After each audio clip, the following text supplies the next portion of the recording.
Assalamualaikum warahmatullahi wabarakatuh. Nama saya Ahmad Fikri Aikal dengan nomor induk mahasiswa 64232726, Fakultas Ekonomi dan Bisnis S1 Manajemen.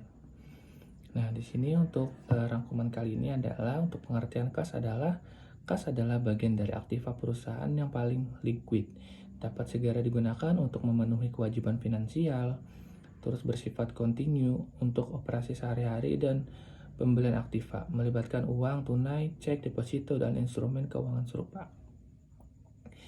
Nah, untuk aliran kas terbagi menjadi masuk inflow dan keluar outflow. Nah, baik kontinu maupun intermain.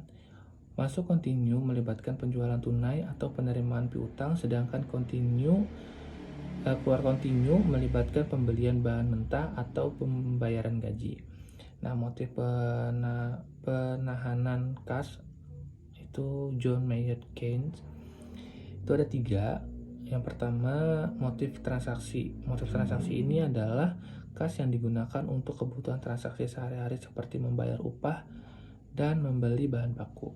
Yang kedua, motif berjaga-jaga. Kas diperlukan untuk menghadapi ketidakpastian masa depan. Yang ketiga, motif spekulasi.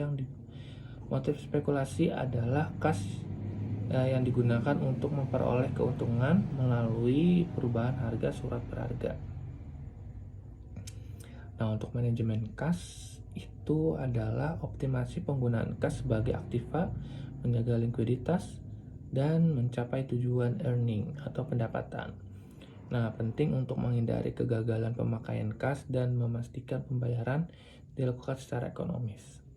Nah, untuk perencanaan kas itu melibatkan penyesuaian anggaran kas, menentukan sumber penerimaan, dan perencanaan penggunaan kas.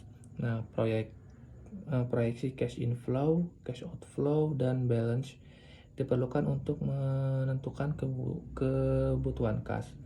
Nah, untuk sumber kas itu meliputi hasil penjualan tunai, penjualan aktiva tetap, emisi saham, pengeluaran tanda bukti hutang, dan penerimaan di luar usaha perusahaan seperti bunga, dividen, hadiah, atau restitusi pajak.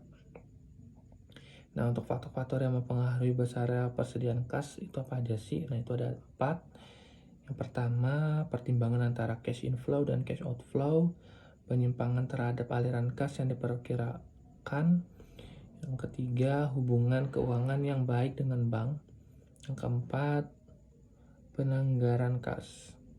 Nah, untuk manfaat jumlah kas yang memadai itu juga ada 4. Pertama, memanfaatkan potongan harga dalam pembelian barang.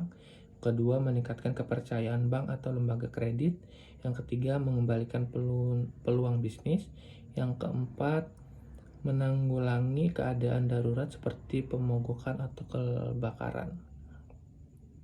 Nah, untuk safety level of cash balance itu adalah saldo minimum untuk melindungi perusahaan dari resiko kesalahan, ditentukan untuk periode normal dan puncak dengan rumus safety level sama dengan jumlah hari yang diinginkan dikali rata-rata varian atau dikali rata-rata harian pengeluaran kas. Nah, untuk kas minimum itu adalah contoh perhitungan kas minimum itu menggunakan angka tertentu selama periode puncak untuk menentukan jumlah yang diperlukan.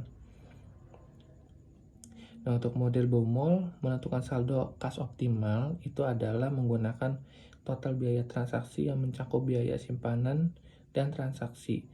Formula menghasilkan saldo kas optimal yang meminimalkan biaya total. Nah, untuk model random aliran kas atau model mirror itu menetapkan batas atas H dan batas bawah Z saldo kas.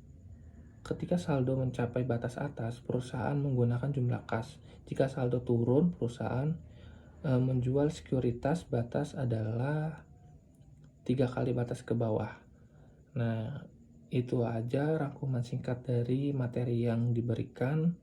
Kurang lebihnya mohon maaf. Wassalamualaikum warahmatullahi wabarakatuh.